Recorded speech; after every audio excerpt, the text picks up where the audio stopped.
नमस्कार, प्रादेशिक समाचार के साथ मैं उदय शंकर झा। पहले मुख्य समाचार। प्रधानमंत्री नरेंद्र मोदी ने आज गुजरात के अहमदाबाद में अत्याधुनिक सरदार धाम भवन का वीडियो कॉन्फ्रेंसिंग के जरिए किया उद्घाटन।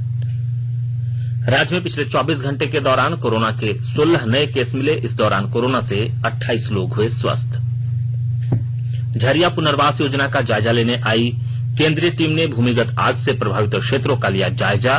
बीसीसीएल और जेआरडीए से 3 दिनों में मांगी रिपोर्ट। और सरायकेला जिले के चौका में घाट दुलमी के पास आज सुबह बस कार की टक्कर में हुई 3 लोगों की मौत। और अब समाचार से पहले एक जरूरी संदेश। देश भर में 18 वर्ष से अधिक आयु के सभी लोगों के लिए सरकारी केंद्रों में निःशुल्क टीकाकरण अभियान चलाया जा रहा है। हमारे युवा श्रोताओं से अपील है कि वे कोविड रोधी टीका जरूर लगवाएं और दूसरों को भी इसके लिए प्रेरित और सहयोग करें। कोरोना महामारी के प्रति आप कोई भी लापरवाही ना बरतें, क्योंकि कोरोना अब भी हमारे लिए बड़ा खतरा बना हुआ है। जब तक आवश्यक ना हो घर से बाहर ना निकलें और इन आसान उपायों का पालन करें। मास्क लगाएं, 2 गज की सुरक्षित दूरी बनाए रखें, बार बार हाथ धोएं और चेहरा साफ रखें। कोविड से संबंधित जानकारी और मार्गदर्शन के लिए राष्ट्रीय हेल्पलाइन काम कर रही है। इनके नंबर हैं 011239780046 और 1075। इसके अलावा राज्य हेल्पलाइन नंबर 104 डायल कर समस्या का त्वरित समाधान लिया जा सकता है। और अब समाचार विस्तार से। प्रधानमंत्री नरेंद्र मोदी आज गुजरात के अहमदाबाद में अत्याधुनिक सरदार धाम भवन का वीडियो कॉन्फ्रेंसिंग के जरिए उद्घाटन किया। श्री मोदी ने इस अवसर पर सरदार धाम चरण 2 के तहत कन्या छात्रालय की आधारशिला भी रखी। सरदार धाम का निर्माण 200 करोड़ रुपए की लागत से किया गया है और इसमें ग्रामीण इलाकों से आने वाले लड़के लड़कियों के लिए छात्रावास, पुस्तकालय, करियर परामर्श और प्रशिक्षण केंद्र जैसी आधुनिक सुविधाएं उपलब्ध है। इसमें एक बहुउद्देशीय सभागार भी बनाया गया है। राज्य में पिछले 24 घंटे के दौरान कोरोना के 16 नए केस मिले हैं, जबकि इस दौरान कोरोना से 28 लोग स्वस्थ भी हुए हैं। कोरोना से किसी मरीज की मौत नहीं हुई है। राज्य स्वास्थ्य विभाग के अनुसार इन नए मरीजों ने 8 राज्य के लोग हैं। धनबाद, पूर्वी सिंहभूम और पश्चिमी सिंहभूम से हर जिले में 2 नए मरीजों की पहचान हुई है। उधर बोकारो, देवघर, लातेहार से एक नए मरीज मिले हैं। इन नए मरीजों के साथ राज्य में कुल कोरोना संक्रमित लोगों की संख्या 3,48,055 हो गई है। इनमें से 3,42,780 मरीज ठीक हो चुके हैं। राज्य में 5,133 मरीजों की कोरोना से मौत हुई है। कोरोना का पता लगाने के लिए राज्य भर में जांच जारी है। अभी तक 1,39,07,952 सैंपल की जांच की गई है। राज्य में फिलहाल कोरोना के 142 सक्रिय केस हैं। इनमें से 86 सक्रिय मरीज अकेले राजधानी रांची में हैं। राज्य में कोरोना की रिकवरी रेट 98.48% है।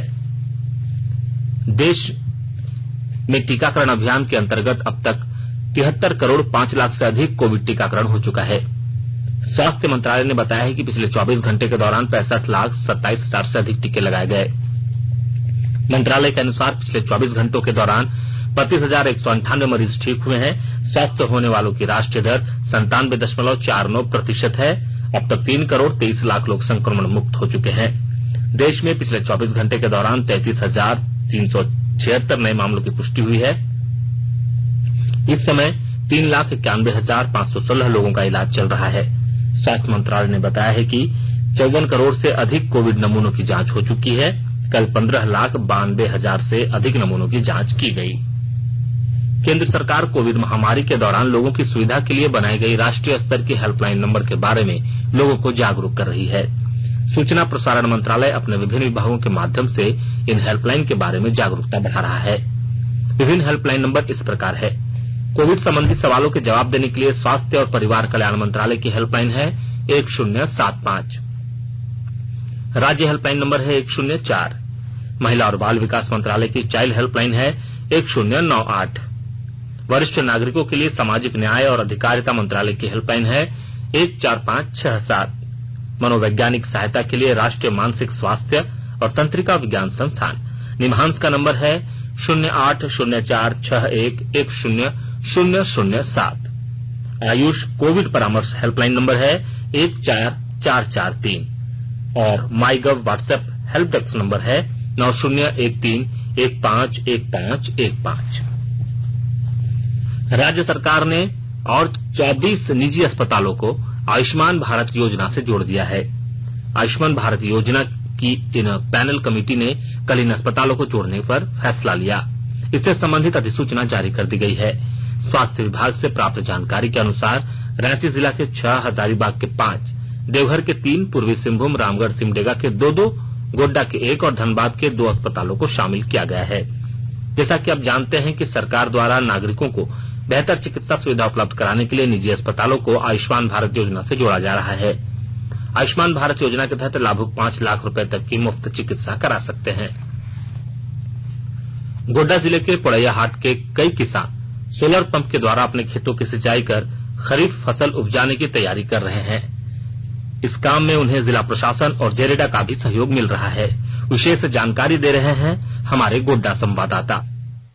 गोड्डा के पोड़ैयाहाट प्रखंड के दर्जनों किसान सोलर ऊर्जा से अब खेत की सिंचाई करेंगे। पोड़ैयाहाट के 47 किसानों ने 2,41,000 की राशि बैंक ड्राफ्ट के माध्यम से जमा कराई है। प्रखंड कार्यालय से ये राशि गोड्डा कृषि पदाधिकारी को भेज दी गई है। इन किसानों को गोड्डा के बैंकों के माध्यम से सोलर पंप आवंटित किया जाना है। सोलर पंप से खेत की सिंचाई करने के लिए पोड़ैया के किसान काफी उत्साहित हैं। गोड्डा के बहुत से क्षेत्रों में खरीफ की खेती के बाद पानी के अभाव में सब्जी, मक्का वगैरह की खेती कर पाने में किसान असमर्थ रहते हैं। ऐसे में सोलर ऊर्जा एवं सोलर पंप की मदद से वे अपने किसानी की आमदनी दुगनी कर प्रधानमंत्री मोदी के सपने को पूरा कर सकेंगे। गोड्डा कृषि पदाधिकारी रमेश सिन्हा ने कहा कि कई किसानों का आवेदन प्राप्त हुआ है। जल्द ही किसानों के बीच पंप का वितरण किया जाएगा। आकाशवाणी समाचार के लिए गोड्डा से मैं रंजन कुमार। झारखंड हाईकोर्ट ने सहायक अभियंता नियुक्ति मामले में सिंगल बेंच के आदेश को खारिज कर दिया है। साथ ही अदालत ने जेपीएससी को जल्द नियुक्ति की प्रक्रिया शुरू करने का निर्देश दिया है। महाधिवक्ता राजीव रंजन ने बताया कि इस फैसले से सभी विभागों में होने वाली नियुक्ति प्रक्रिया प्रभावित होगी। आकाशवाणी की ताजा तरीन समाचारों के लिए आप हमारी वेबसाइट newsonair.com पर लॉग ऑन कर सकते हैं। ताजा समाचार Twitter handle @AIR News Alerts और Facebook page all India radio news पर भी उपलब्ध है। आप प्रादेशिक समाचार एकांश के Twitter handle @AIR News _Ranchi और फेसबुक, इंस्टाग्राम पेज तथा YouTube channel AIR News Ranchi पर भी हमारे बुलेटिन सुन सकते हैं। प्रादेशिक समाचार आप आकाशवाणी रांची से सुन रहे हैं और अब पेश है कोरोना से बचाव के कुछ संदेश।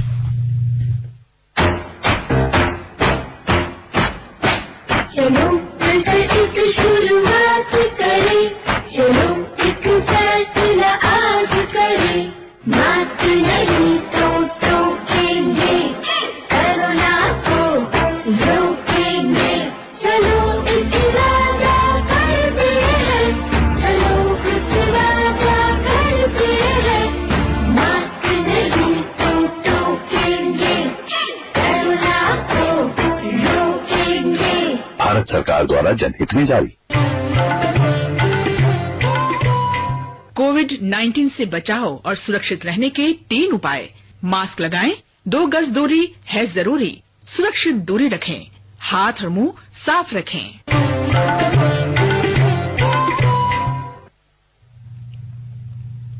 कोयला मंत्रालय में प्रभारी director of technical Piyush Kumar के नेतृत्व में धनबाद दौरे पर आई मिनिस्ट्री ऑफ कोल की टेक्निकल टीम ने भूमिगत आग से प्रभावित लोगों के पुनर्वास को लेकर बीसीसीएल और जेआरडीए से 3 दिनों में रिपोर्ट देने के लिए कहा है। कोयला सचिव डॉक्टर अनिल कुमार जैन की अध्यक्षता में नई दिल्ली में 14 सितंबर को झरिया पुनर्वास योजना की समीक्षा बैठक होगी।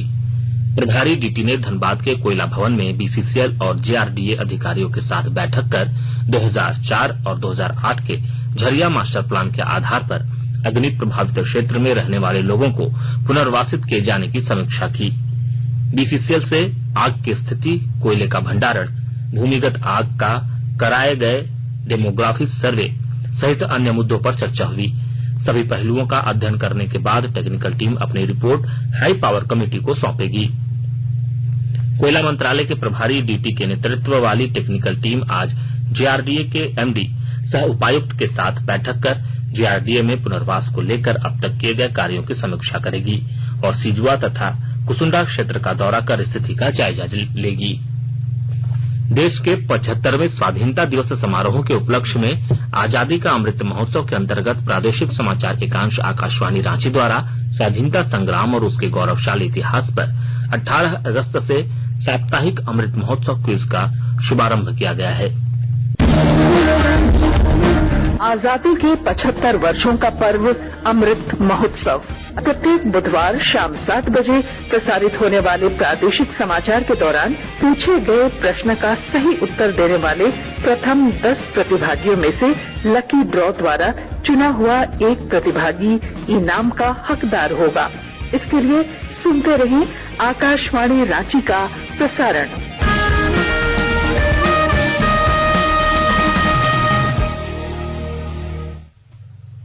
देश के 75वें स्वाधीनता समारोह के उपलक्ष्य में मनाए जा रहे आजादी का अमृत महोत्सव के अवसर पर सरकार अनेक कार्यक्रमों का आयोजन कर रही है। इसे जन उत्सव के रूप में मनाने के लिए आकाशवाणी समाचार ने अपने श्रोताओं के लिए स्वाधीनता संग्राम और इसके गौरवशाली इतिहास पर विशेष क्विज शुरू किया है। क्विज 16 अगस्त से शुरू हुआ और 15 अगस्त 2022 तक चलेगा।